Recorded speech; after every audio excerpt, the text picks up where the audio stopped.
no el indicado.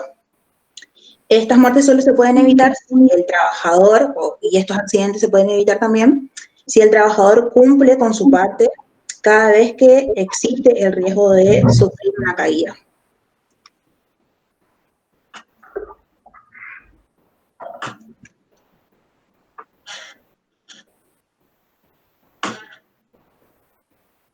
Nico.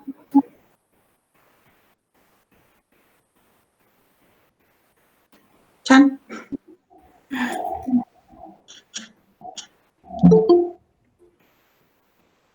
Nicolás, ¿estás?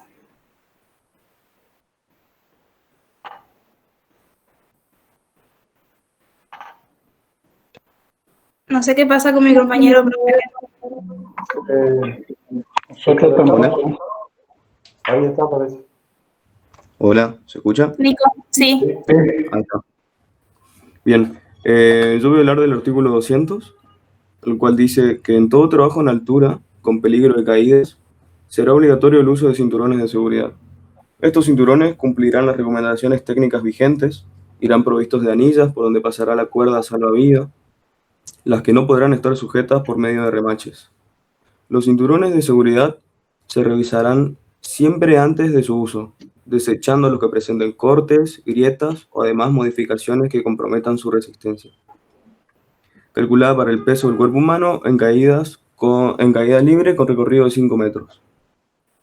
Queda prohibido el empleo de cables metálicos para las cuerdas salvavidas, las cuales serán de cáñamo de Manila o de materiales de resistencia similar. Se verificará cuidadosamente el sistema de anclaje y su resistencia y la longitud de las cuerdas salvavidas, las cuales serán lo más corta posible de acuerdo a la tarea a realizar.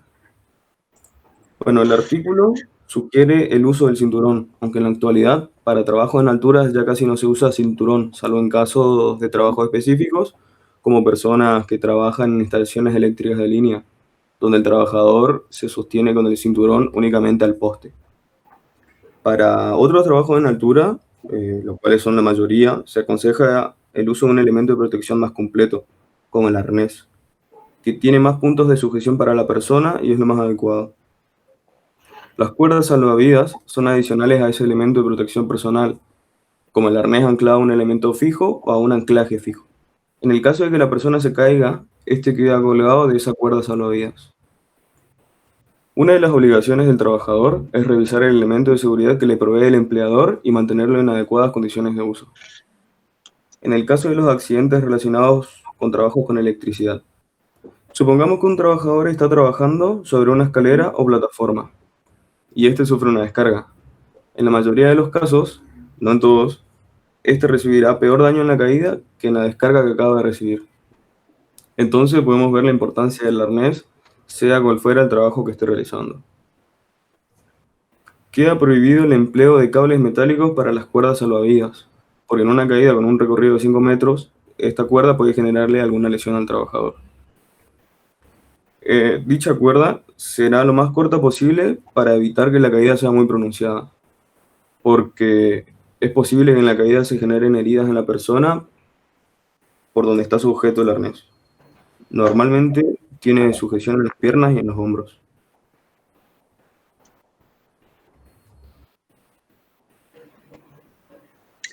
Bien, ¿qué es el trabajo en altura?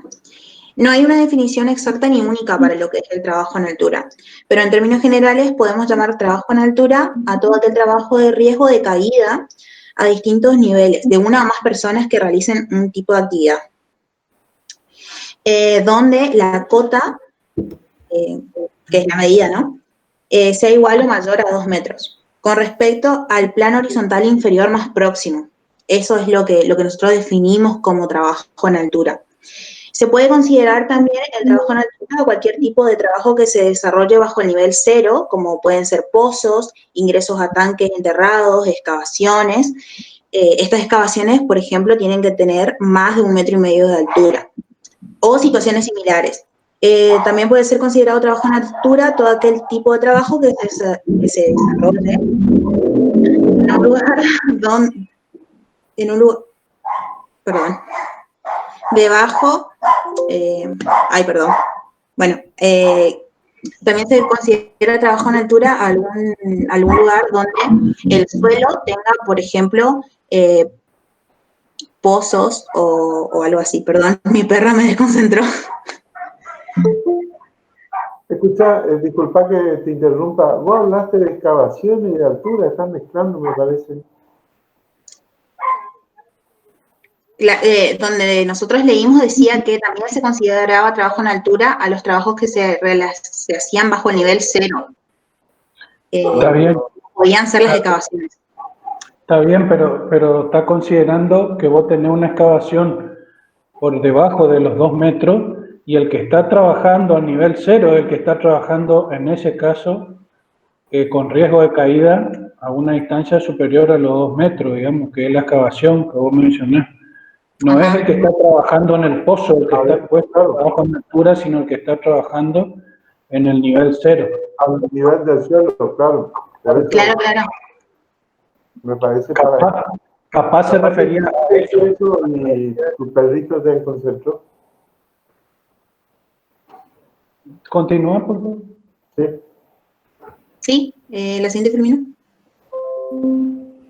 Bien, yo ahora voy a hablar de la resolución 311-2003, anexo 1, capítulo 7.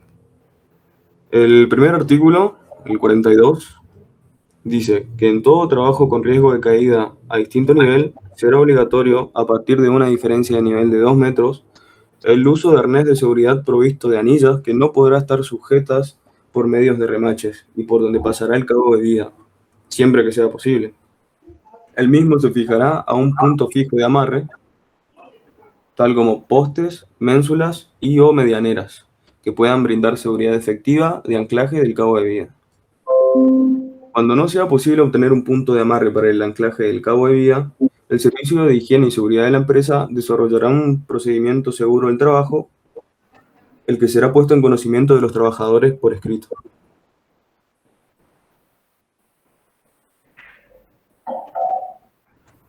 Acá tenemos un ejemplo de un doble amarre, el cual está bien colocado.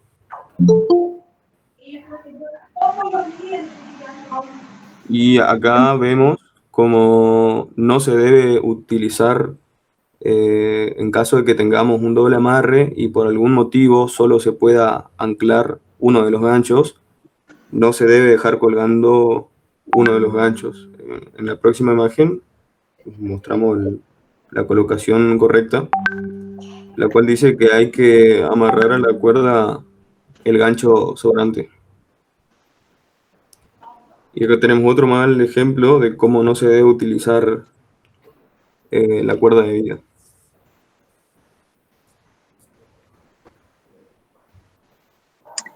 Bien, el artículo 43 nos dice que cuando exista equipos elevadores mecanizados se debe considerar lo siguiente. Y vamos a mostrar las imágenes. La primera es que el personal no debe exponerse a riesgo eléctrico, eso es lo que nos dice el artículo. La segunda, que se suministren medios de sujeción adecuados al trabajador, es decir, que estos estén en buenas condiciones y que sean los necesarios para el tipo de trabajo a realizar. Y la siguiente quiere decir que la zona de operaciones debe estar debidamente cerrada y señalizada para evitar accidentes del mismo operador como también del público que esté cerca.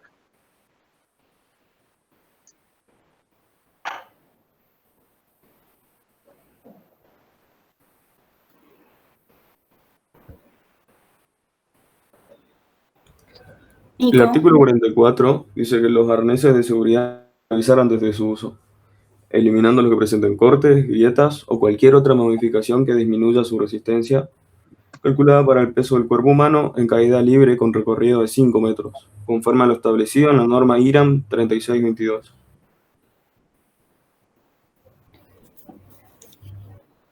Se cortó. Hola. Hola, ¿se escucha? Ahí sí. Sí, no sé si se escuchó. Sí, se escuchó. 44. Bien. Se escuchó. Pasá a la siguiente, Filmina, nomás, Juli.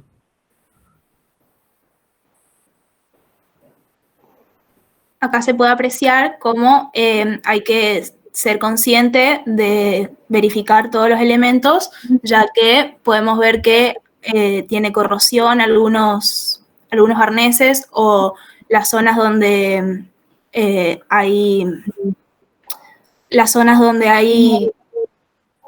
acá está roto de, ay, no me sale la palabra, plástico. Las zonas de plástico pueden estar rotas y no están a simple vista, entonces hay que revisar bien los arneses antes de usarlos. Materiales y componentes. Los arneses, hay varios tipos. Están los arneses de cuerpo entero para prevenir una caída, los arneses con cinturón para posicionamiento y prevenir una caída, los arneses de salvamento y los arneses de asiento. Tienen un rango de precio de 2.000 a 5.000 pesos. Los dispositivos de fijación o posicionamiento. Estos son para ubicarse. Dispositivos de sujeción. Estos son del mismo material que los arneses.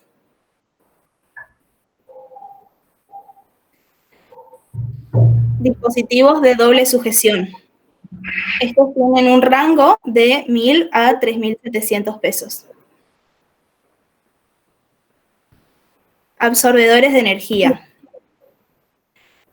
Tienen un rango de 5.000 a 9.000 pesos. Estos van en el extremo del arnés para absorber la energía de la caída al momento del accidente.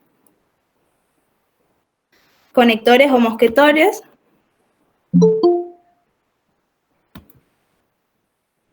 Retráctiles y sistemas de descenso.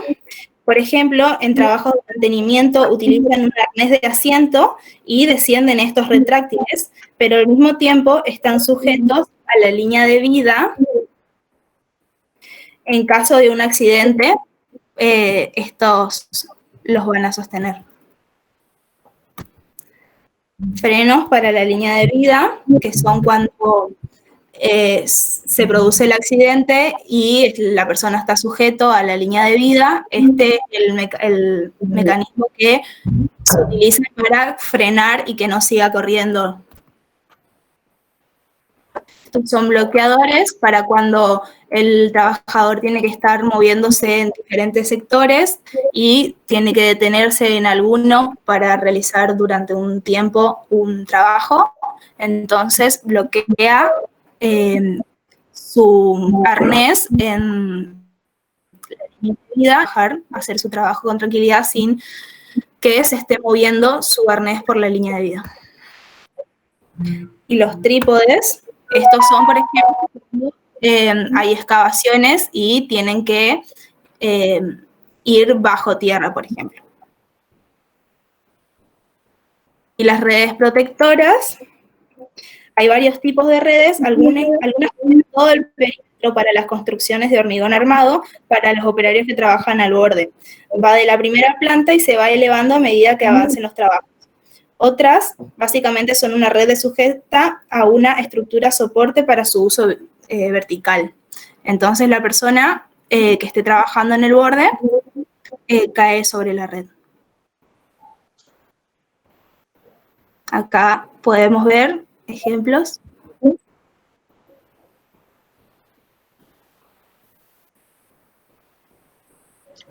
Bien, los tipos de ensayos que se le realizan, ahora voy a nombrar a qué, están regulados por la norma IRAM 3622/1 y la norma IRAM 3622-2. A los arneses, por ejemplo, uno de los ensayos que se le realiza es el de comportamiento dinámico, donde la norma dice que el arnés resiste una caída, debe resistir una caída, 2 caídas sucesivas de un maniquí de 100 kilogramos con una distancia de caída libre ajustada a 3 metros. La primera debe caer de pie y la segunda de cabeza. Después, a los cinturones de sujeción se le puede realizar los 2 tipos de ensayos que vemos ahí, que es resistencia estática del cinturón y resistencia dinámica del cinturón. La resistencia estática, la norma dice que a 15 kilonewtons aplicados durante 3 minutos, el cinturón no deja escapar un cilindro, el cilindro de ensayo, el cilindro de prueba que va a estar ahí. La resistencia dinámica del cinturón dice que el cinturón conectado a un elemento de amarre de 1 metro de longitud, sometido al ensayo de resistencia dinámica, retiene al maniquí de 100 kilogramos. O sea, esas son las normas, lo básico que las normas dicen que debe cumplir los distintos elementos. Después, a los absorbedores de energía se le puede realizar los ensayos de precarga estática, comportamiento dinámico o resistencia estática. Precarga estática dice que a 2 kilonewtons no se produce un alargamiento. El alargamiento decía que era un desgarro del absorbedor de energía, que ese desgarro recién se producía a los 3,5 kilonewtons. Después, el comportamiento dinámico, el absorbedor de energía con elementos de amarre incorporado detiene una pesa de 100 kilogramos lanzada en caída libre. Y dice que la fuerza máxima y la distancia de parada deben ser inferiores a 6 kilonewtons en caso de la fuerza y a 5,75 metros, creo, en caso de la longitud, respectivamente. Y el ensayo se realiza en conjunto con el arnés anticaída. La resistencia estática nos dice que a 15 kilonewtons no se observa la ruptura del absorbedor. Después tenemos el ensayo a los componentes metálicos, que dice, o sea, uno de los ensayos que se le realiza es la resistencia a la corrosión. Los componentes metálicos soportan una exposición de 24 horas a la niebla salina neutra sin que aparezca una corrosión que perjudique su funcionamiento. Y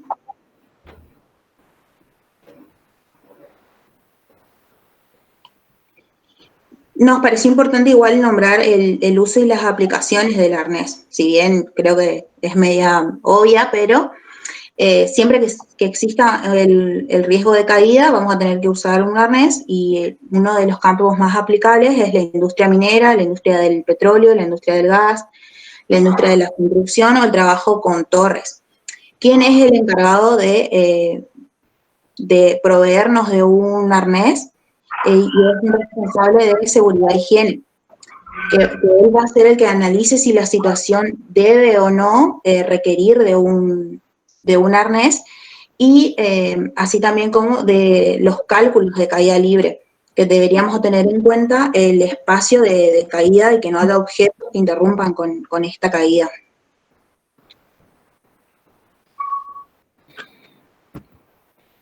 Los arneses anticaídas integrales están diseñados para repartir la fuerza de choque, por lo que siempre será necesario utilizar un sistema de absorción.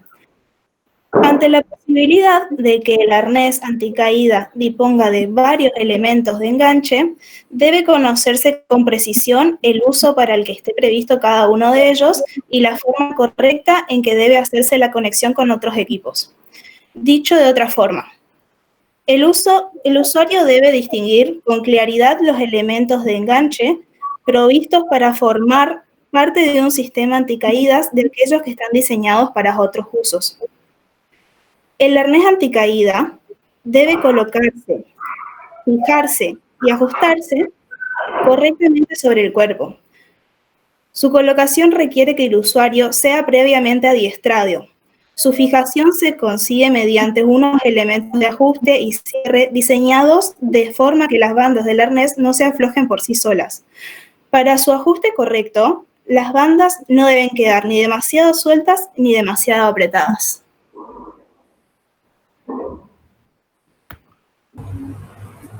Bien, el mantenimiento de los arnés tiene una serie de pautas, las cuales son limpiar el arnés con agua y jabón neutro, secar a temperatura ambiente, no secarlo forzadamente, y se debe evitar la contaminación excesiva de polvo, pintura, etc.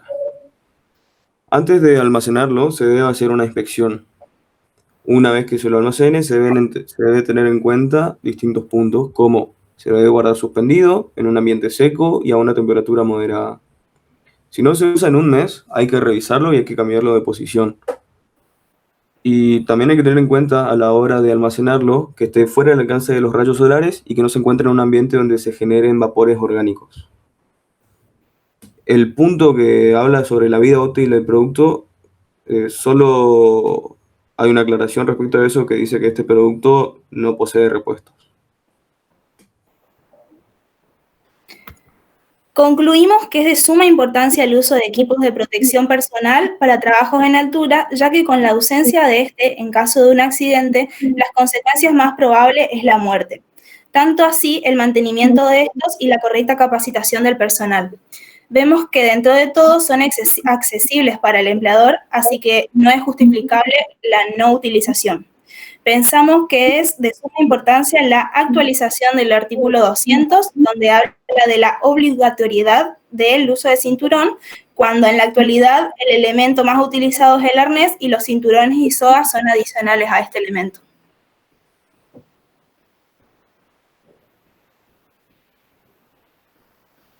Bueno, yo lo único que tengo para decir me parece que el precio que ustedes dieron del arnés, no sé de dónde lo sacaron, pero los arneses no están entre 1.500 y 5.000, 6.000 pesos. Creo. Un arnés completo está arriba, para mí, arriba de los 15.000 pesos. Uno de una marca reconocida, digamos, que cumpla con lo que estipula la normativa vigente, digamos, en cuanto a su confección, a los ensayos, la vida útil, etcétera. Y una cosita que yo no escuché, la verdad, que hayan mencionado es, si bien mencionaron las características de los arneses y demás, nos mencionaron la característica de los elementos metálicos que son utilizados para amarre. Hay en una parte donde dice la legislación que los elementos de enganche, esos que traen los arneses en las puntas, tienen que tener un mecanismo que sea fácil, digamos, relativamente fácil para el que lo está usando, engancharse al punto de amarre, y una vez que ingresó, digamos, el elemento al cual no se amarra, ese elemento de sujeción tiene que ser tal de que no se abra, digamos, en forma involuntaria y se pueda desenganchar, digamos, la persona. Para que uno poder desenganchar tiene que volver a pulsar otra vez. No sé si saben a qué elemento me estoy refiriendo, pero Sí, profe. el que está en la punta de cualquiera de la cantidad de cabos de amarre que tengan, si uno o dos, el elemento que está en la punta, digamos. Ese tiene que cumplir esa función. Ahí pasaron ya en la anterior. Bueno, ese también tiene. El que dice clase T, el que está en el medio, o el clase A, cualquiera de ellos, tiene que ser suficiente como para que la persona pulse, digamos, en la parte inferior y se enganche al elemento o lugar de donde se va a sujetar, digamos. Y una vez soltando, ese elemento tiene que volver a su posición original y tiene que ser capaz de resistir, digamos, el movimiento de la persona, de ese elemento de enganche, y no se tiene que abrir en forma involuntaria. Cosa que no cumple ese elemento que dice clase B. Ese elemento que dice clase B se utiliza en otro lugar, digamos, no en los cabos de amarre. Está. ¿Se entiende? Sí, profe, le mandamos igual el PDF y luego le agregamos las modificaciones. No hay problema. Bien. No sé, Alberto, si vos querés decirle algo. Sí, ustedes hablaron de absorbedores de energía o paracaídas. Si un obrero se encuentra a 3 metros, ¿eso puede usarlo, no? ¿Tiene que usar? ¿Cómo es el tema? ¿Investigaron algo de eso? No, profe. Sí, no, eso es lo que le quería decir, que ustedes no dijeron.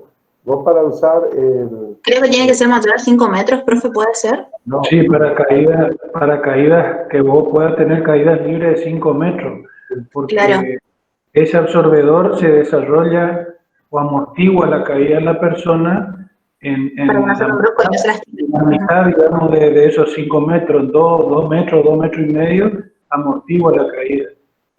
Si no tuviera ese elemento, no significa que la persona, o que se va a cortar el arnés, o que la persona va a caer, pero el mismo arnés, que es un elemento de seguridad, digamos, para evitar una caída, le puede provocar alguna lesión en los puntos de donde está sujetado, de qué punto o dónde soportaría el mayor peso o la carga en el caso de una caída es en las piernas, digamos, o en la entrepierna. Si no tuviera ese elemento que absorba, digamos, esa energía en esa caída libre, le puede llegar a provocar alguna lesión. Por eso se utiliza. Como le preguntó el ingeniero Afur, si está trabajando a 3 metros de altura, no debería contar con ese elemento porque para cuando el elemento se desarrolle, la persona ya va a llegar al piso, digamos. Sí, profe, por eso hay dos características respecto al absorbedor de energía que no lo dijimos acá en la exposición, pero que son importantes igual, que dice que la cinta no puede desplegarse más de 2,25 metros y que tampoco podrán trasladarse cargas al cuerpo del trabajador que superen los 6 kilonewton. Son dos cosas que no las mencionamos, pero que sí estuvo a la hora de Claro, investigar. está en el PDF, pero como Para evitar esta carga es que se utiliza el absorbedor, digamos. sí, otra cosa, les aclaro, hay muchos absorbedores, pero ese que es de tela, ese es un invento argentino.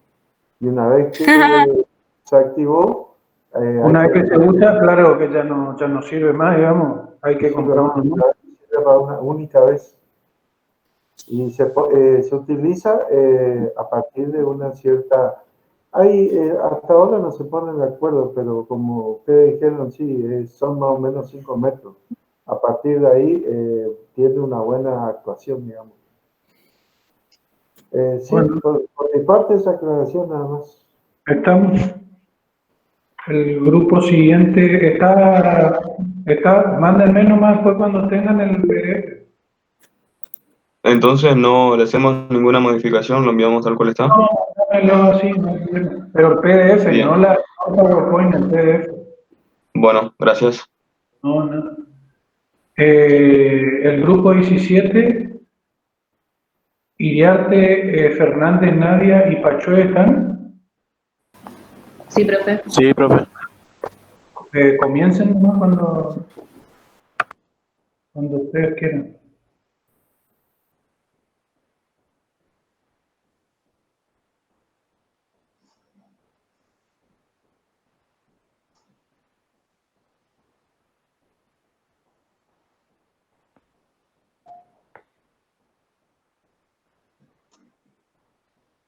¿Se ve, profe? Sí, se ve. Bueno, entonces nosotros somos el grupo 17 y vamos a continuar con el tema de equipos de protección. Nosotros nos referiremos a los de protección colectiva. Para introducirnos en el tema, definiremos el concepto de equipos de protección colectiva. Estas son técnicas de seguridad que tienen como objetivo proteger no a un trabajador, sino de manera simultánea a varios trabajadores expuestos a un riesgo. Entendemos como técnicas de seguridad al conjunto de procedimientos, sistemas y métodos dirigidos a la detección y corrección de los distintos riesgos que intervienen en los accidentes de trabajo. De manera que la diferencia principal entre equipos de protección colectiva y los equipos de protección personal es que, como sus mismos nombres lo mencionan, es que los equipos de protección colectiva protegen a varios trabajadores de un determinado riesgo y los equipos de protección personal protegen a un trabajador frente a agresiones externas. Podemos deducir entonces que la protección colectiva elimina la situación de riesgo mientras que la protección individual tiene por finalidad eliminar o reducir las consecuencias que se derivan de la situación de riesgo, siendo así los equipos de protección colectiva más eficientes que los de protección personal. Y es por ello que la Ley de Prevención de Riesgos Laborales especifica que hay que adoptar medidas que antepongan la protección colectiva a la individual. En nuestra legislación, como hemos visto, no hay un anexo que trate específicamente sobre equipos de protección colectiva. Como ya vimos en la Ley 19.187 de Higiene y Seguridad en el Trabajo, en sus artículos 8 y 10, habla sobre los derechos y obligaciones del empleado y el empleador, haciendo hincapié en ambos,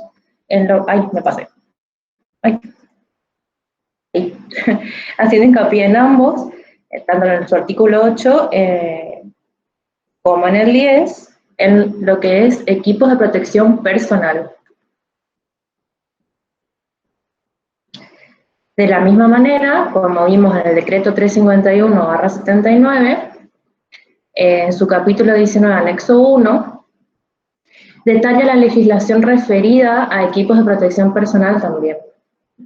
Nada sobre equipos de protección colectiva. Por ello, recurrimos a lo que se menciona en el apartado H del artículo 15 de la Ley de Prevención de Riesgos Laborales, que es una ley española. Como ya mencionamos, en ella se determina que hay que adoptar medidas que antepongan la protección colectiva a la individual. Y una vez adoptadas estas medidas, y como complemento de estas, utilizar aquellas que son para uso exclusivo de una persona. De hecho, en el artículo 17.2 de la misma ley, cita: los equipos de protección individual deberán utilizarse cuando los riesgos no se puedan evitar o no puedan limitarse suficientemente por medios técnicos de protección colectiva o mediante medidas, métodos o procedimientos de organización del trabajo. Acá no lo pusimos, pero en el artículo 2 de esta misma ley puede leerse que la ley establece los principios generales relativos a la prevención de los riesgos profesionales para la protección de la seguridad y la salud. Bueno. Ahora bien, una forma de clasificar los equipos de protección colectiva pueden ser teniendo en cuenta el riesgo a prevenir. Entonces, tenemos dos grupos. Según protejan riesgo de accidentes, según protejan riesgo de caída de personas, caída de materiales y objetos, sobrecargas de máquinas, electricidad, incendios. Y por otro lado, protecciones colectivas contra enfermedades del trabajo, exposiciones a radiaciones, ruidos, vibraciones, gases y polvos. Bueno, siguiendo un poco lo que comentaba la compañera, tenemos algunos ejemplos de protección colectiva como barandillas, pasarelas, escaleras, andamios, red antiácida. Nosotros vamos a comentar un poco de equipo de protección dieléctricas, barrera de protección acústica y marquesinas contra caída de objetos. ¿Puede cambiar, por favor, la Filmina? ¿Quién es? Alfombra aislante es un equipo de protección colectiva contra el riesgo de accidentes eléctricos. Las alfombras dieléctricas aislantes son láminas flexibles fabricadas en base a compuestos especiales de caucho que poseen excelentes propiedades aislantes. Se ubica entre los pies del trabajador y el piso. Una alfombra dieléctrica proporciona protección frente a posible descarga eléctrica de bajo, medio y alto voltaje. Existe una clase de alfombra para cada situación de uso en función de la tensión de trabajo. Son fabricadas exclusivamente siguiendo la norma IS 61111. Y cada alfombra es sometida al ensayo de rigidez dieléctrica, lo que proporciona seguridad al usuario. Cambiale, por favor, la Filmina.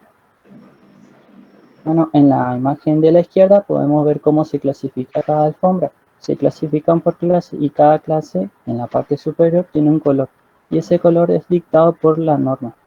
Vemos que también cada espesor de alfombra va variando por clase. Por ejemplo, la clase 0 es 3,7 milímetros, la clase 1 es 5,6 milímetros, la clase 2 es 6,3 milímetros, la clase 3 es 8,5 milímetros y al final la clase 4 es 12 milímetros. En la imagen de la derecha vemos una tabla con cada clase de alfombra y tensión de ensayo o prueba a la que es sometida. También vemos que la tensión máxima a la que puede ser utilizada esa alfombra una vez realizada el ensayo. También podemos observar que la tensión de ensayo siempre es mayor a la tensión a la que es utilizada esa alfombra. Cambiarle por favor la lámina. En las características generales, como ya le mencioné, la capa superior posee el color que la norma dicta para esa clase. Las dimensiones de la alfombra son 1000 milímetros de ancho y el largo es opcional en todas las clases de 5 a 10 metros. Vienen enrolladas y contenidas dentro de un envoltorio plástico protector para su manejo y transporte. En la cara inferior de la alfombra figuran impresos el lote, la fecha, la clase, el voltaje de utilización, la norma y la marca de conformidad IRA. Para utilizar estas alfombras se deben tener en cuenta que hayan sido ensayadas eléctricamente dentro de un periodo máximo de 12 meses. Además, otra característica que tienen estas alfombras es que son antiderrape, retardante a la llama y resistente al aceite y químicos. Ahora sí, cambiarle de nave.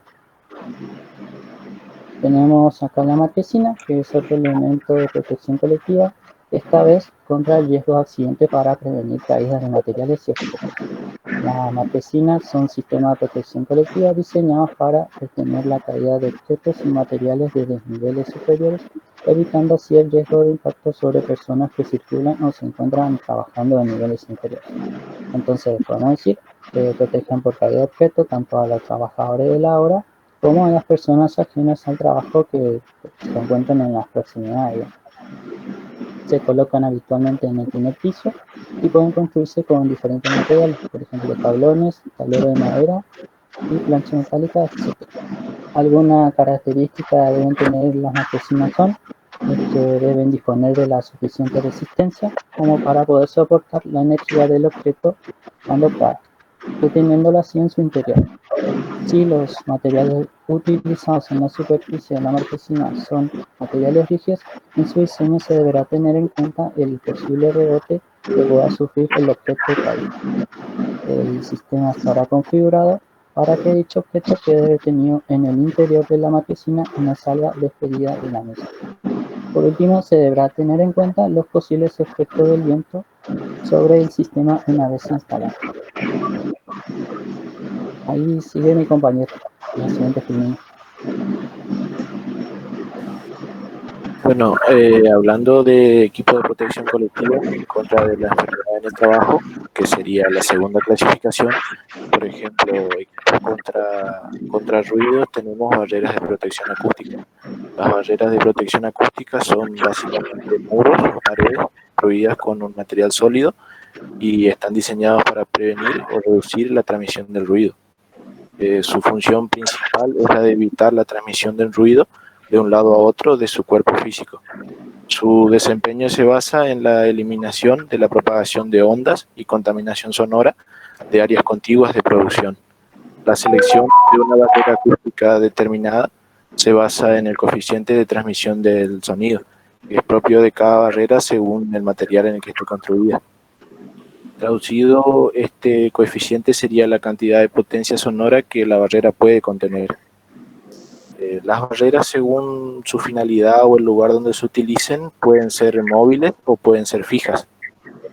Las barreras, si bien tienen la misma finalidad, trabajan de manera distinta dependiendo del material en que estén construidas, debido a que ciertos materiales funcionan como absorbentes de sonido y otros materiales funcionan como reflectantes de sonido.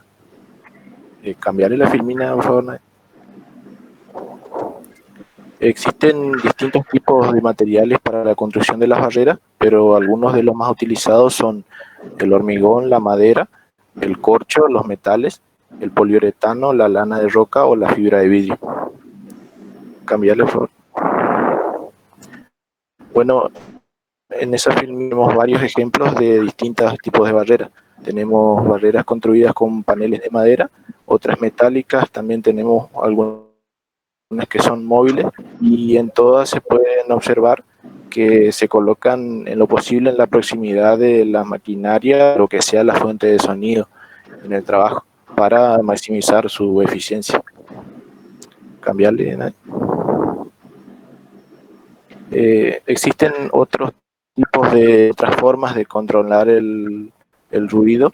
Por ejemplo, cuando no pueda controlarse el ruido en su origen o en la propagación, que sería el caso de las barreras, se pueden optar por otras medidas para el control del ruido, como puede ser la organización del trabajo, que sería utilizando, por ejemplo, métodos que requieran una menor exposición al ruido, restringiendo el tiempo de trabajo en los entornos ruidosos y el acceso a las zonas de trabajo ruidosas. En esa tabla explica que según el nivel de ruido al que se esté expuesto, existe un tiempo recomendado, un tiempo máximo de exposición. Por ejemplo, arrancando desde los 90 decibeles, se podría trabajar como máximo 8 horas en una jornada diaria. Y a medida que va aumentando el nivel del ruido, debe disminuir el tiempo de exposición del trabajador, llegando así que a un nivel de 115 decibeles aproximadamente no se debería estar expuesto más de un minuto. Como aclaración y como hacía referencia a la norma, la legislación, si con estas medidas de protección no se pudiera reducir lo suficiente los riesgos existentes, debería trabajarse con elementos de protección personal que actúen como un complemento a estas medidas de protección colectiva. Cambiarle.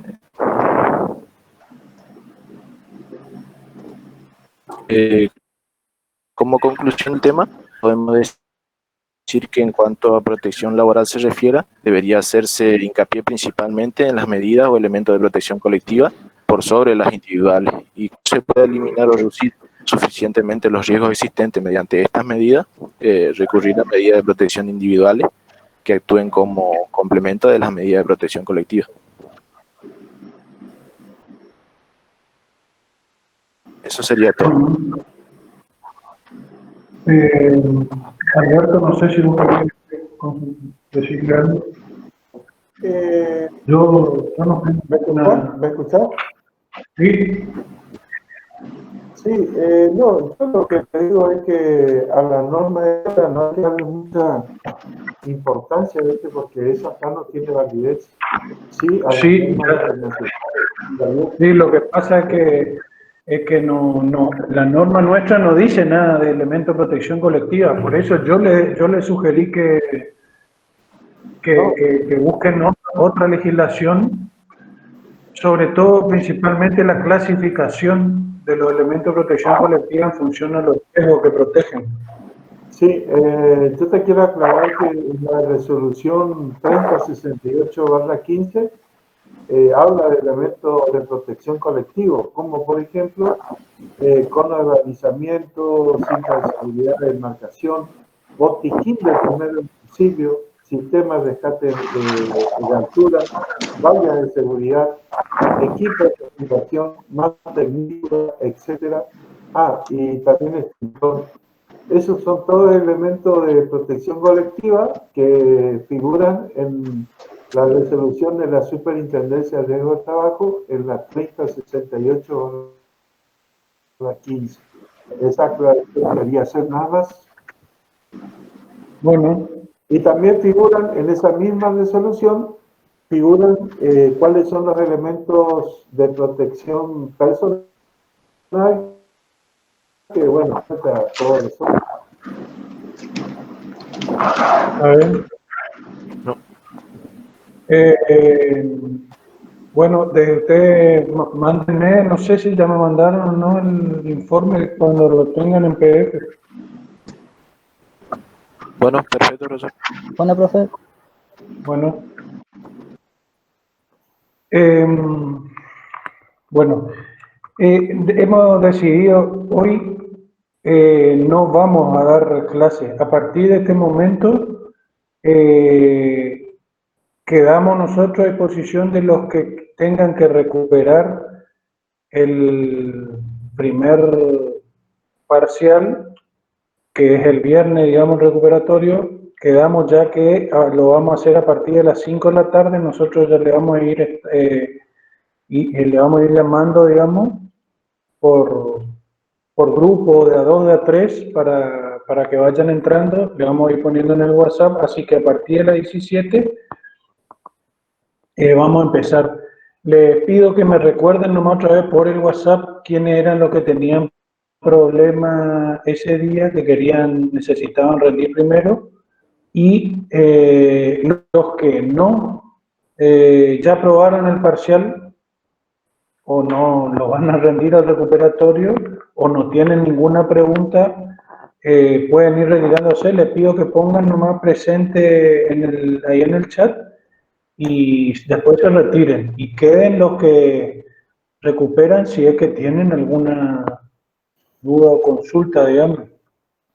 José, sería interesante también tener una lista previa a nosotros para planificar a ver cuántos son los que se van a presentar. Yo tengo la lista previa, yo tengo la lista de quiénes son. A lo mejor hay gente que o no se presentó, se va a agregar, no únicamente los que desaprobaron. Vos tenés también los que pueden... Yo tengo los que están ausentes y los que desaprobaron, digamos.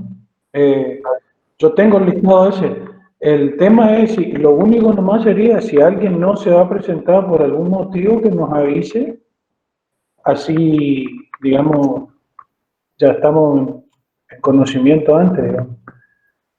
El que tiene problema para rendir temprano, no hay problema, nos avisa y le incluimos entre los últimos. El que tiene problema para rendir tarde y porque tiene otra materia o tiene que hacer algo, nos avisa y lo incluimos en los primeros, digamos. Pero avísennos, si bien hay alguno que creo que le va a pasar a consultaron, avísennos para asentar, digamos, o en ese listado lo asentamos a quien llamamos primero y a quien llamamos último. Están en los que o ya aprobaron el parcial o no tengan duda, pueden retirarse, digamos. Y nosotros escuchamos los que tengan duda o quieran hacer alguna consulta. Estamos acá. Sí, profe, yo. Sí. Profe, yo, Fernández Nadia, tengo Sí. clase de laboratorio de otra materia de 5 a 7 y tengo que defender un laboratorio. ¿Puedo rendir después de las 7? O sea, el horario de la materia. No hay problema. Yo ya anoto en el listado para llamarle después de las 7. Bueno, gracias, profe. Y otra pregunta, ¿al final está aprobado la diapositiva? Sí, le dije que me manden el informe nomás en PDF. Ah, bueno. Yo después voy a subir, en todo caso, la resolución esa que mencionó el ingeniero Fur, que sería la legislación acá en la República Argentina que habla sobre elementos de protección colectiva. Profesor, ¿será que puede mandar su Gmail al grupo de seminario, así le pasamos el informe? Sí, pero yo le dije, ¿ustedes reciben correo electrónico cada día, así cuando yo envío los links de una dirección? No, yo al correo no me llega nada, me llega así en el CIU o en WhatsApp, en el grupo de WhatsApp el link, pero el correo no me llega, no sé por qué. ¿Y en el SHU dónde lo ve usted, digamos? En la parte de mensajes me llegaba antes los links de... Yo tenía entendido que el SHU le enviaba al correo electrónico a cada uno, digamos, pero no hay problema, ya pongo en el grupo el correo. Quizás en la configuración y a mí no me llegue, pero a mí me llegan como mensajitos, me llega cuando yo abro el Zoom, me salta en la parte de mensajes las notificaciones que tengo y bueno, ahí veo.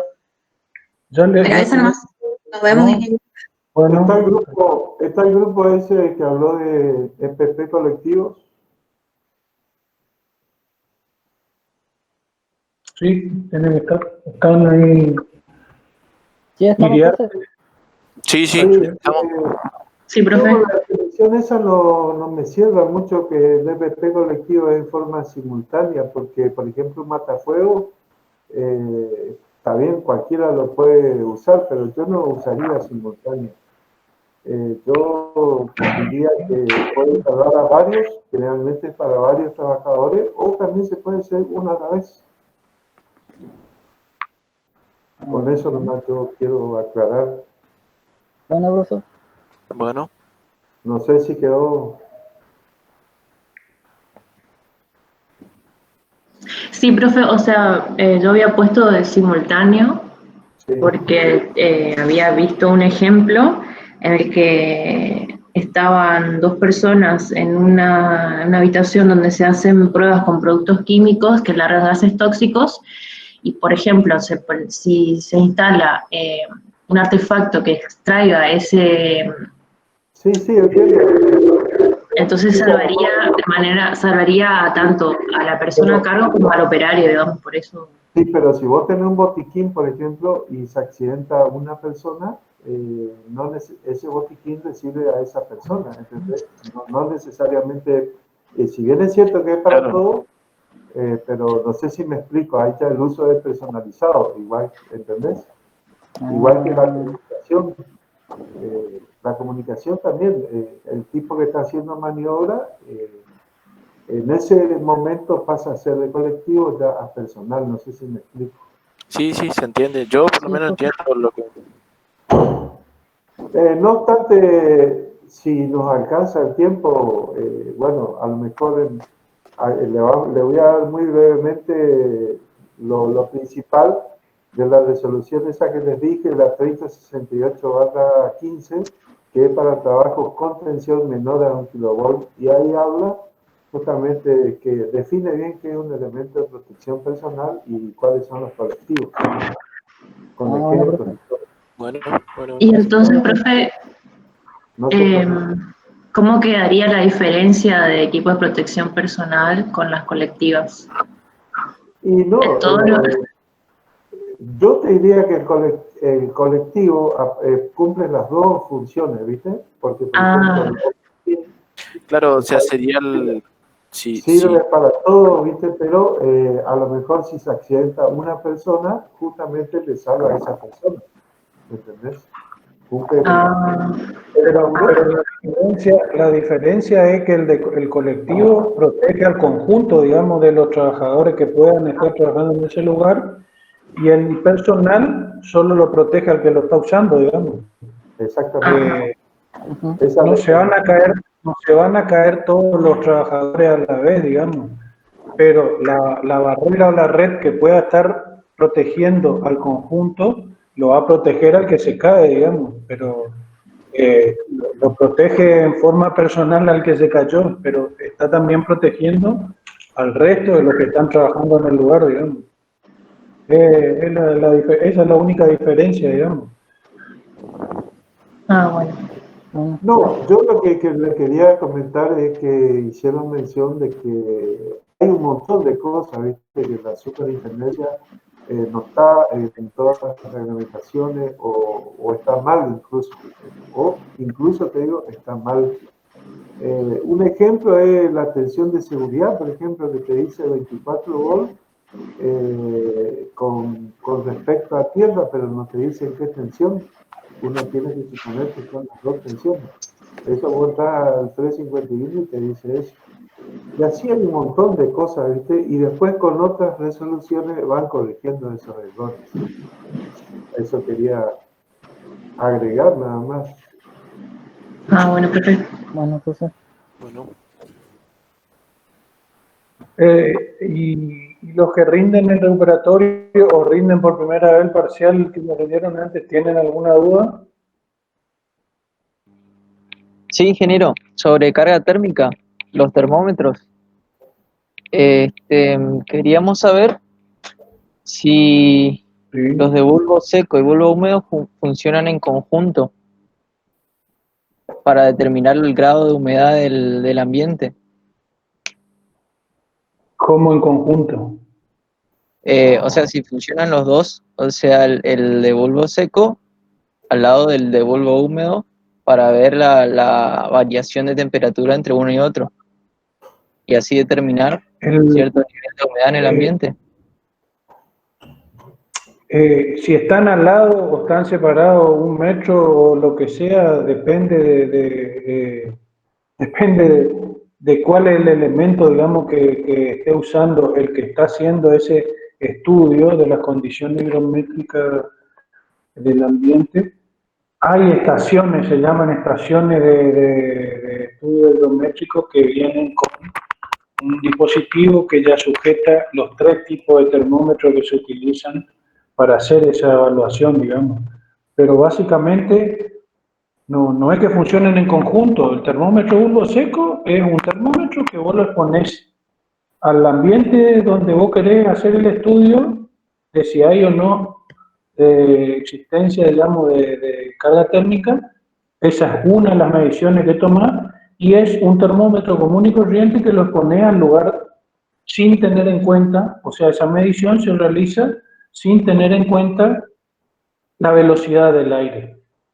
Porque si hay aire en movimiento o no, el termómetro no te mide esa variación, digamos, del aire o de la velocidad del aire.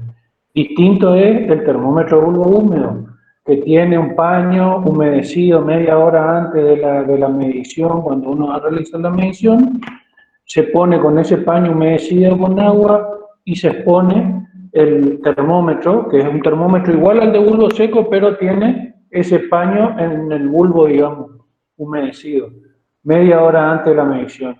Y la diferencia con el de bulbo seco es que el de bulbo húmedo, también te mide la temperatura ambiente, pero teniendo en cuenta la velocidad y movimiento del aire, cosa que no lo tenía en cuenta el termómetro de bulbo seco. ¿Por qué tiene en cuenta la velocidad o movimiento del aire? Porque el aire, cuanto mayor movimiento tiene, con mayor rapidez va a tender a secar ese paño húmedo.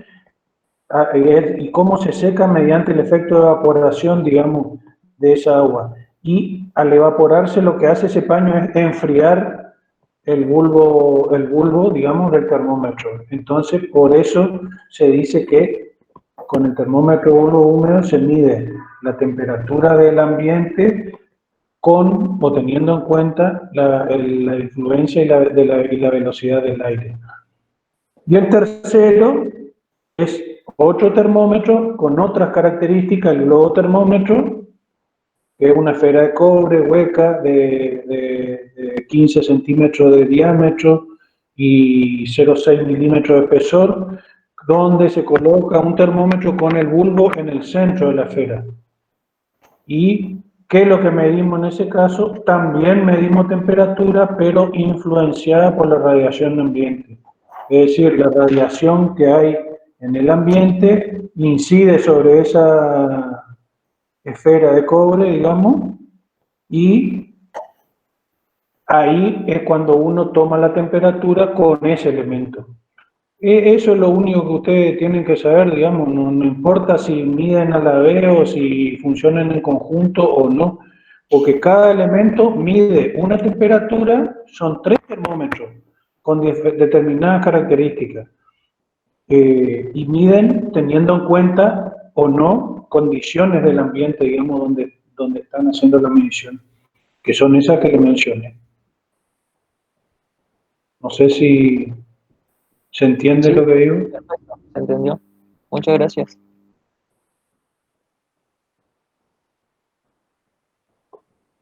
¿Alguien más? ¿Alguna duda? Sí, profesor, yo tengo otra consulta. Sí. ¿A qué se refiere con trabajo ahora convenida? ¿Trabajos? Ahora convenida. ¿De qué tema sería Por eso? ejemplo, trabajos complementarios en líneas aéreas.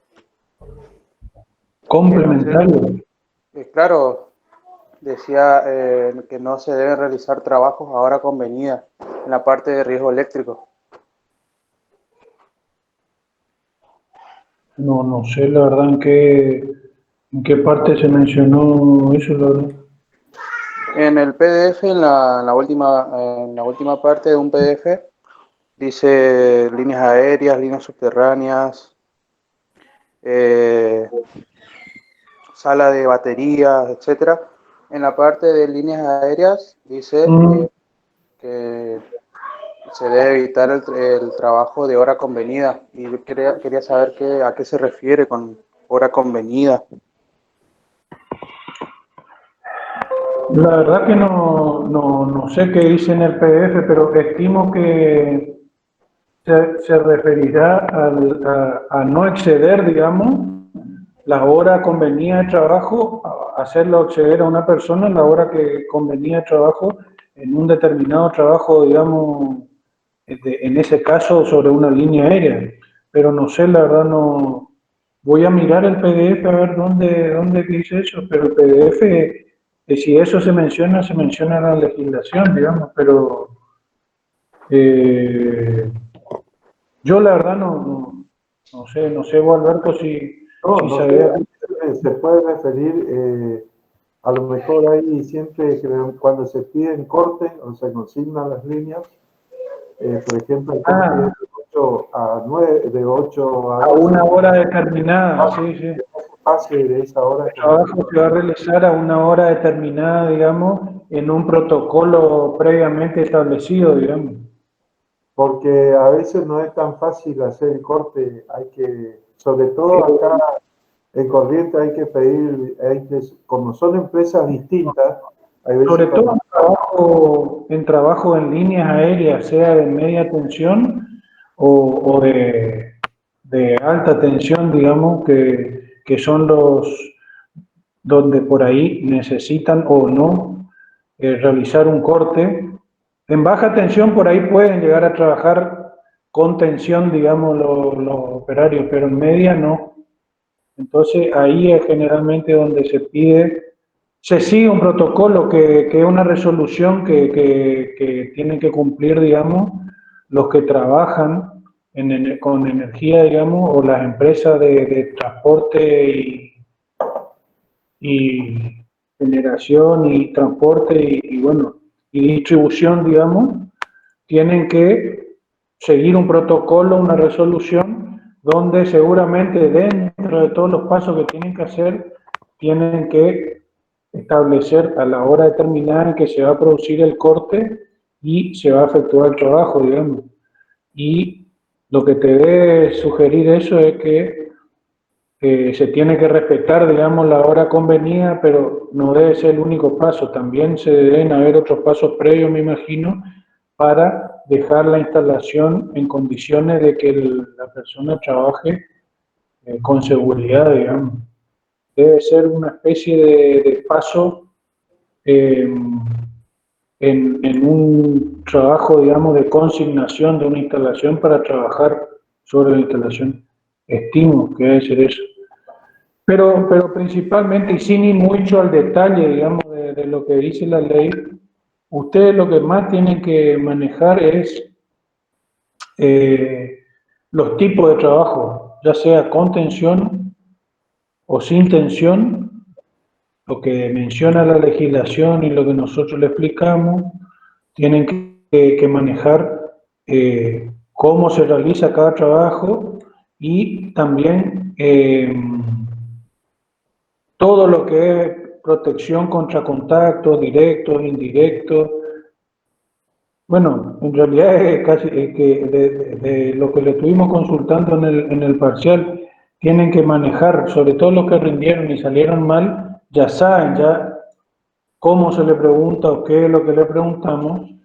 Lo que tienen que hacer es manejar un poco más el tema del vocabulario y técnico.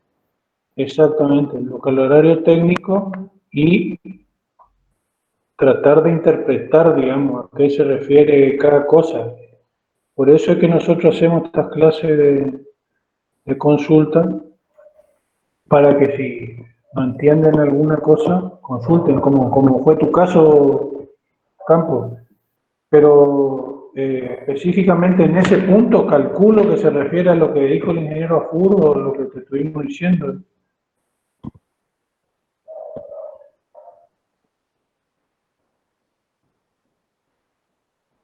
Bueno, otra pregunta.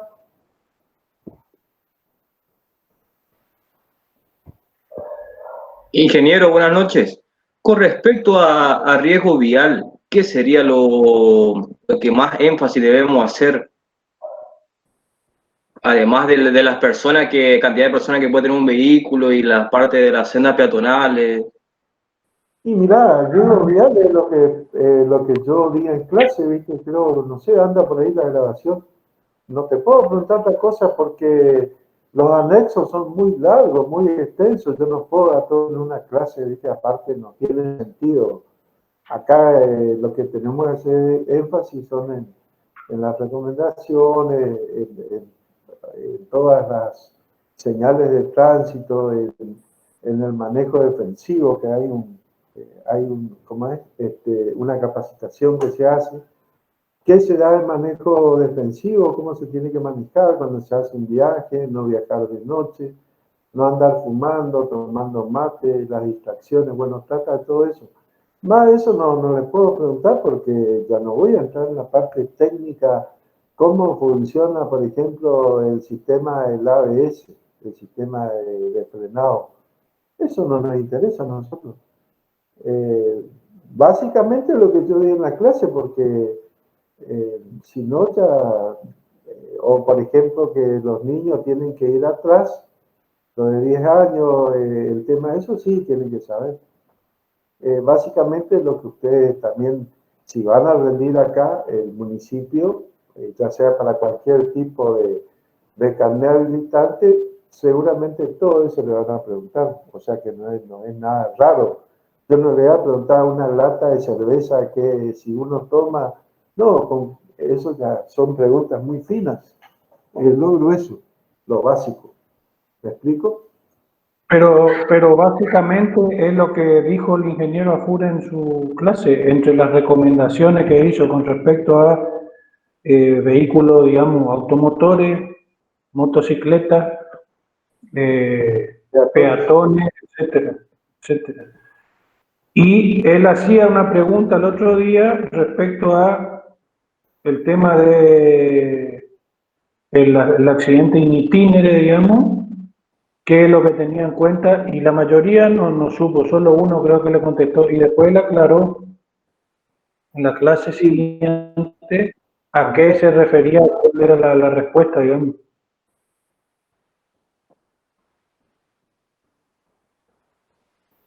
No sé si eso...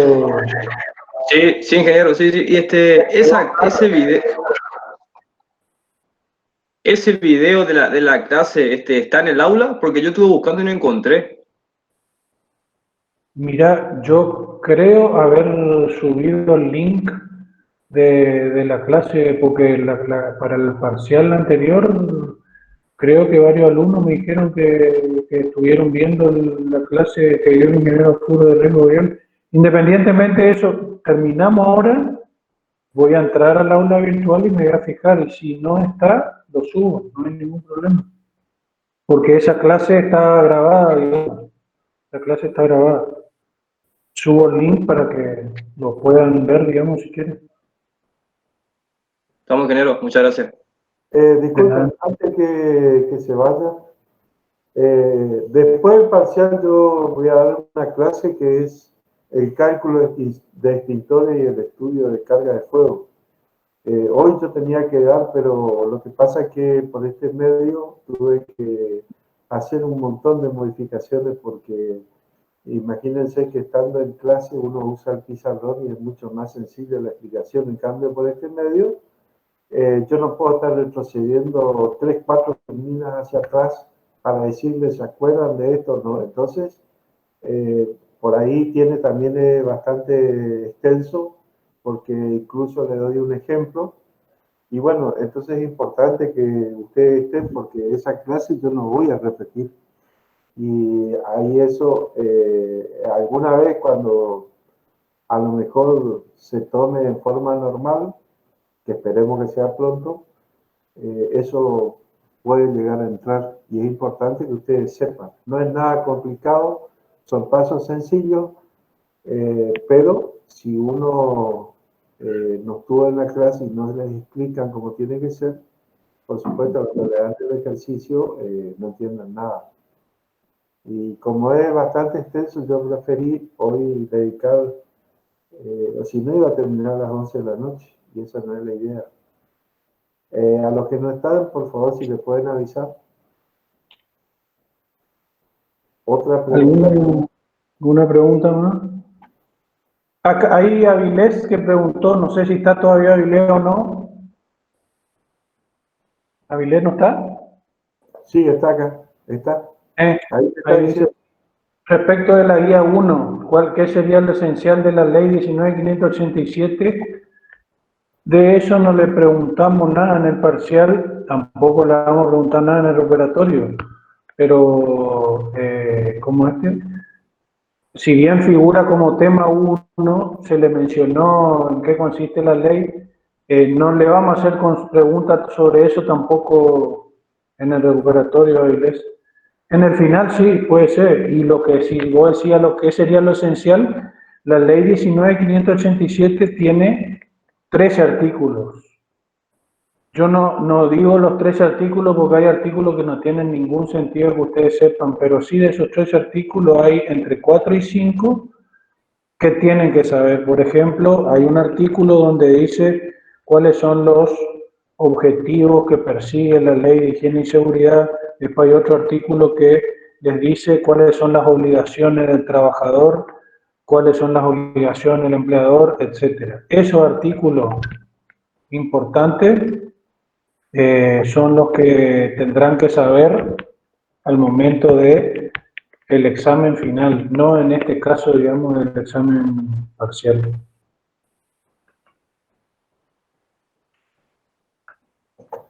De nada. Bueno, otra pregunta. Sí, ingeniero, más que nada para terminar de entender bien el tema de los trabajos con tensión, si puede hacer un resumen de los 3 métodos, así asimilamos mejor lo que estudiamos. En la legislación te dice, cuando empezamos a hablar de trabajos en instalaciones eléctricas, hace la diferenciación entre trabajos sin tensión y trabajos con tensión. En trabajos sin tensión hay uno solo, que es el método que se le mencionó varias veces, que explicamos, que dice la legislación lo llama consignación de una instalación o en algún que otro apunte o que hace mención al tema, pueden escuchar 5 reglas de oro. Eso es método de trabajo sin tensión. Ahora, cuando pasamos a la otra clasificación que es trabajo con tensión, la ley les especifica 3 tipos de trabajo con tensión, que son a contacto, a distancia y a potencial. Cuando dice trabajo a contacto, es el trabajo que se realiza una persona, digamos, separada del elemento con tensión mediante herramientas aisladas y elementos de protección personal aislados, y también está separado, digamos, del potencial de la tierra mediante elementos de protección personal como puede ser un botín o calzado de seguridad aislante. En ese caso, el trabajo a contacto, la persona no está ni al potencial del conductor ni al potencial de la tierra, está aislado de los dos, y en ambos casos está aislado mediante elementos de protección personal o una herramienta con mango aislado como puede ser una pinza, un destornillador, etcétera, si estamos hablando de baja tensión, digamos. Ese es el método de trabajo a contacto. A potencial es cuando el operario, la persona o trabajador se lo pone al potencial de la línea, es decir, se lo vincula la línea y se lo pone al mismo potencial de la línea, aislado del potencial de la Tierra. Tiene que estar aislado del potencial de la Tierra porque, o si no, se va a generar una diferencia potencial entre el trabajador y la Tierra que le va a provocar una descarga eléctrica, digamos. Entonces, mientras esté aislado el potencial de la Tierra y trabaje al potencial de la línea, el trabajador o el método de trabajo consiste en eso. Y el trabajador puede realizar cualquier tipo de trabajo sin tener o generar una tensión peligrosa, digamos, entre él, que está el potencial de la línea, y el potencial de tierra. Y en ese caso, específicamente, el trabajo a potencial es el que se realiza generalmente en media y más que nada en muy alta tensión, digamos. ¿Por qué? Porque generalmente en ese nivel de tensión, en muy alta tensión o extra alta tensión, es difícil o, digamos, no es muy conveniente, pero conveniente desde el punto de vista económico, digamos, cortar el suministro o cortar la alimentación o cortar, interrumpir la alimentación de energía en esa línea. Entonces, por eso es que se diseñó, se pensó en un método de trabajo para trabajar en esos niveles de tensión. Bueno, ese método de trabajo es a potencial. Básicamente, o la definición es, se pone el potencial de la línea al trabajador aislado del potencial de la Tierra. Y el tercer método es el método con tensión de trabajo a distancia, en el cual el trabajador, operario o persona trabaja separado de la línea con tensión mediante elementos de protección, ya sea personal y o colectiva, y herramientas adecuadas, separados a la distancia mínima de seguridad de acuerdo al nivel de tensión con el cual va a trabajar. Y a su vez tiene que estar también aislado del potencial de la Tierra. En este caso, este método de trabajo se utiliza generalmente en media tensión. Entonces, vos tenés, cada método generalmente se asimila o se utiliza para un nivel de tensión determinado. El método a contacto se utiliza preferentemente o para trabajos en baja tensión, que son, ¿cuánto de baja tensión? Hasta 1000 voltios, según los niveles de tensión que nosotros le dijimos.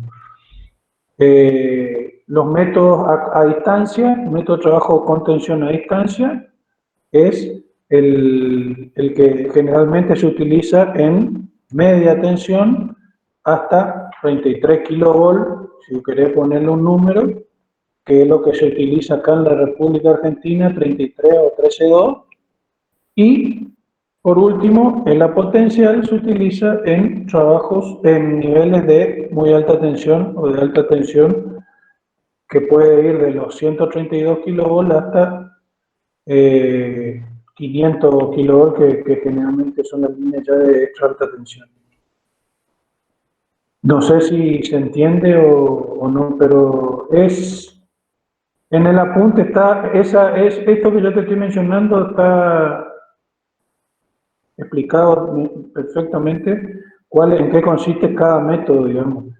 Lo que tenés que diferenciar bien es cómo trabaja la persona respecto de la línea de contención y cómo trabaja respecto del potencial de tierra en cada uno de esos métodos. Esa es la diferencia, digamos, o diferenciación entre un tipo de trabajo con tensión y otro.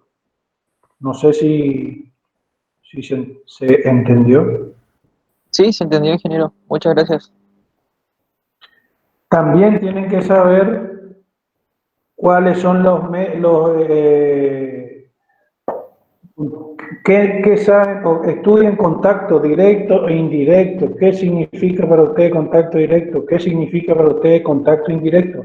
Pero estudien o lean, mejor dicho, tratando de asimilar, como le dijimos, los conceptos en forma, manejen conceptos técnicos.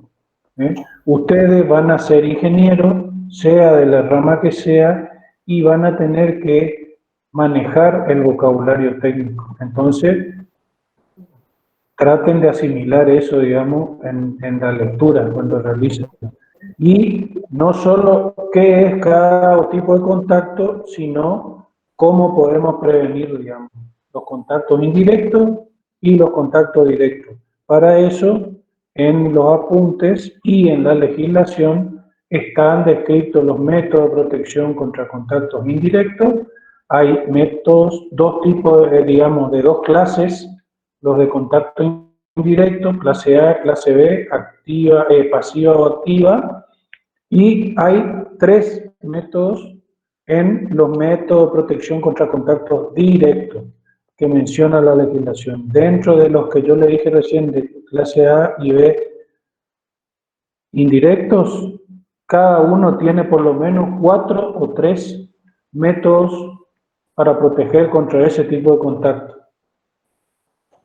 Eso también tienen que saber y manejar el vocabulario, y cuando dicen tal cosa, tienen que tratar de entender, digamos, a qué se refiere cada punto de eso.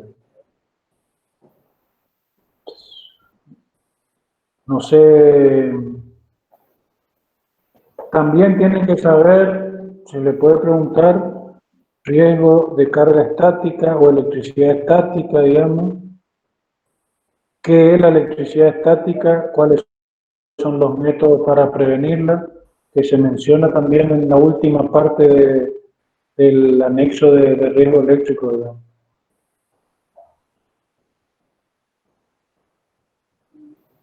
Tienen que saber también lo que preguntó o mencionó el ingeniero Afur en clase, sistema de tierra. ¿Qué es un sistema de tierra TT? ¿Qué significa o a qué se refiere? TT es tierra-tierra. Y bueno, y tiene que ver, esa definición o ese sistema está relacionado con la instalación, digamos, con la instalación. Sistema de tierra TT significa que, digamos, de la parte de la provisión de energía, la tierra está unida al centro de estrella del transformador, digamos, o es una puesta a tierra de servicio, digamos. Y en la casa o en el domicilio, esa puesta a tierra no es la misma que de servicio, sino es una puesta a tierra de seguridad independiente de la puesta a tierra de servicio que se realiza en un centro de distribución o en una subestación, por ejemplo. Eso es más o menos lo que mencionó el ingeniero Afuro. No sé si vos le querés decir otra característica o descripción, Alberto. No, con que sepan eso está bien, viste. Yo, como mencioné, están las grabaciones. Bueno, hice mención a eso, pero hay otro sistema de clasificación, el TN, TNS, TNC, pero eso es al caso. Nosotros vemos la más El tema es que el TT es el que se usa convencionalmente acá, digamos. 95% los otros sistemas de los usuarios son más específicos, se utilizan por ejemplo, en los establecimientos hospitalarios, en determinados sectores necesitan un sistema puesta a tierra IT, se llama IT, porque debe cumplir otras características, digamos, diferente a la que el sistema TT, digamos. Pero eso no es el objeto de la clase, de esta clase. Eso le preguntaba el sistema de tierra TT porque él le mencionó y le hizo mención en su clase, digamos, de riesgo eléctrico. Después no sé, no se me ocurre acá otra cosa, pero todo lo que sea riesgo eléctrico tienen que manejar y tratar de manejar de la mejor manera posible, manejando vocabulario técnico. Si manejan bien lo que es riesgo eléctrico y ya tienen la mitad del parcial, digamos, resuelto, después tienen que contestar alguna otra pregunta respecto al otro tema y ya se sacan de encima, ¿no? ¿Alguna duda más? ¿Consulta?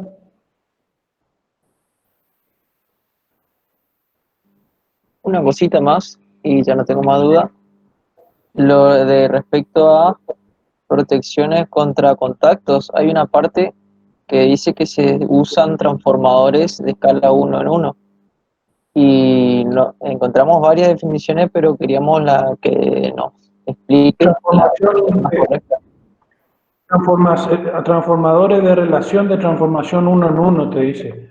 La relación de transformación de un transformador es, digamos, la relación entre el número de vueltas del bobinado primario y el número de vueltas del secundario, digamos.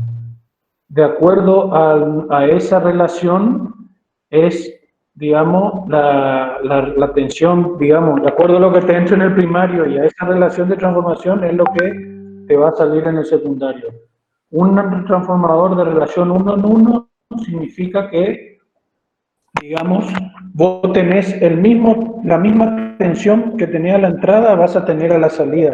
Lo único que te hace el transformador de relación 1 en 1 es que aísla el potencial de tierra, digamos, en el secundario. Es decir, vos en el primario, por eso es un método de protección contra contactos indirectos, digamos, porque en el primario del transformador 1 en 1 vos tenés la tensión, digamos, de línea a la cual esté trabajando y tiene un valor, digamos, de referencia o de tensión con respecto al potencial de la tierra.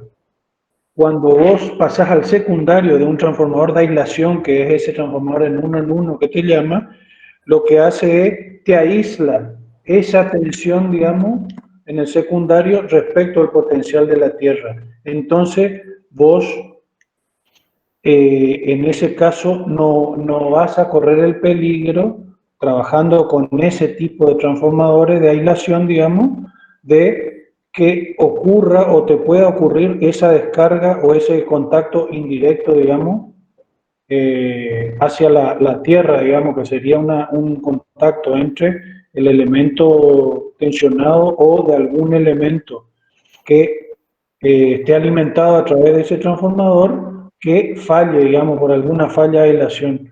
¿Y por qué no va a ocurrir? Porque en el secundario de ese transformador de aislación te aísla del potencial de la tierra, es decir, no tenés, digamos, referencia entre la tensión y el potencial de tierra. Eso es un transformador básicamente 1 en 1 o transformador de aislación, que es lo que te dice o te menciona entre los métodos para proteger contra contacto indirecto. Ingeniero, Antiguamente, cuando no estaba todavía el interruptor diferencial, se usaba este transformador para evitar los contactos. Después, con la llegada del interruptor diferencial, se dejó de usar el transformador y se usa el diferencial, obviamente. Sí, tengan en cuenta que este elemento, o sea, todo esto, estas características, el decreto salió en el año 1979, digamos. Después de eso, obviamente fue avanzando todo lo que es equipamiento, tecnología y demás, fue avanzando.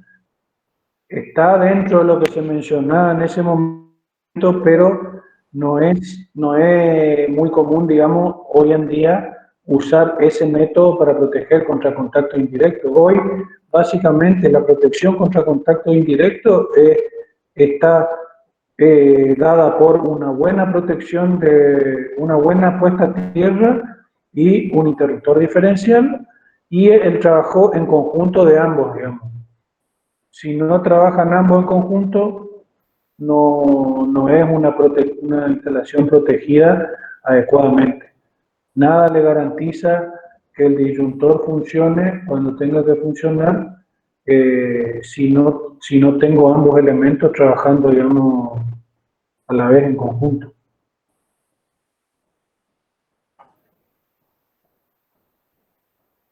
¿Se entendió?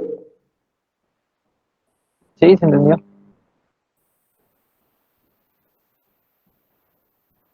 Ingeniero, No sé si... le hago una consulta, pero es así para informarme un poco más.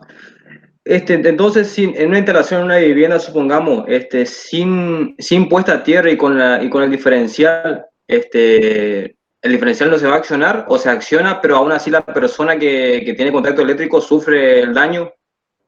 Sí, No, se va a accionar, pero el funcionamiento de la puesta a tierra en conjunto con el disyuntor diferencial es a los efectos de que la corriente falla no circule por la persona, digamos. Si hubiera los dos elementos, la puesta a tierra y el disyuntor o interruptor diferencial, la persona ni se va a enterar ni va a sufrir ninguna descarga. ¿Y qué va a decir? ¿Y qué va a decir? La de PEC cortó la luz. No se va a enterar, digamos, porque el disyuntor detecta la fuga, pero esa fuga se produjo a través de la puesta a tierra. Entonces, ahí actuó correctamente la protección. En el caso en que no tuviera puesta a tierra, el disyuntor no siempre, pero en determinadas condiciones va a accionar también, pero en ese caso la corriente que va a circular a la tierra va a pasar a través de la persona. Y va a sentir es una corriente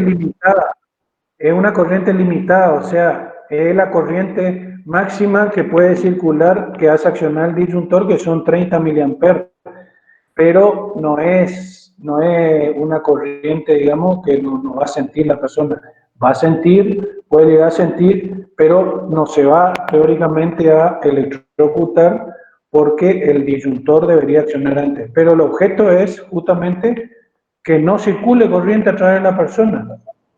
Evitar el contacto indirecto directamente sin que la persona sufra ninguna consecuencia.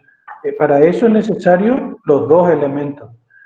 Ahora, yo te decía, casi siempre o en ciertas condiciones el disyuntor va a accionar. ¿En qué caso no va a, digamos, a accionar? Depende de cómo se produzca el contacto, digamos.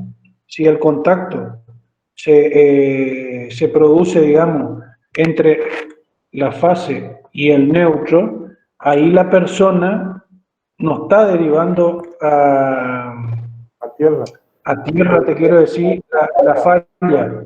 Está pasando a través de la persona toda la corriente, o sea, ahí la persona se comporta como si fuera una carga, como si fuera un foco, digamos, para darte un ejemplo. Entonces, en ese caso, es posible que el disyuntor no salte y es posible que la persona se electrocute, digamos, sufra una descarga y sufra una consecuencia a través de eso.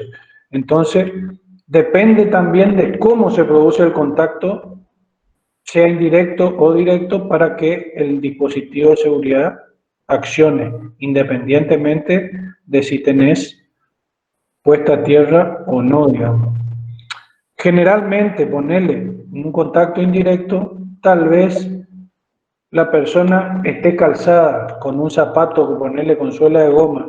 En ese caso, no va a circular hacia la tierra la corriente, hacia el piso, por decirte, pero si esa persona a su vez que toca la masa donde falló, está tensionada la masa que sea, toca la pared, va a pasar de un brazo a otro hacia la pared, y la pared es la que va a hacer la descarga hacia la tierra en ese caso, digamos.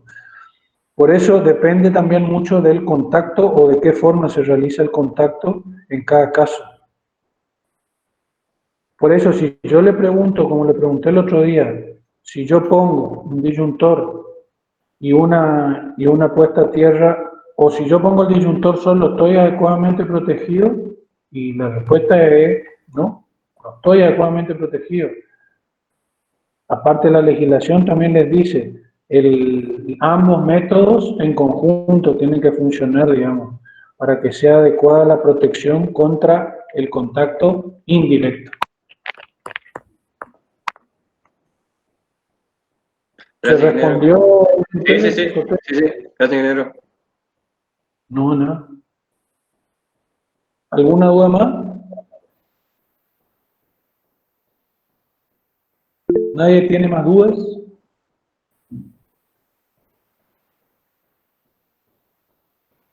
Lean, muchachos, riego eléctrico, riego vial, vean el video del ingeniero Afur.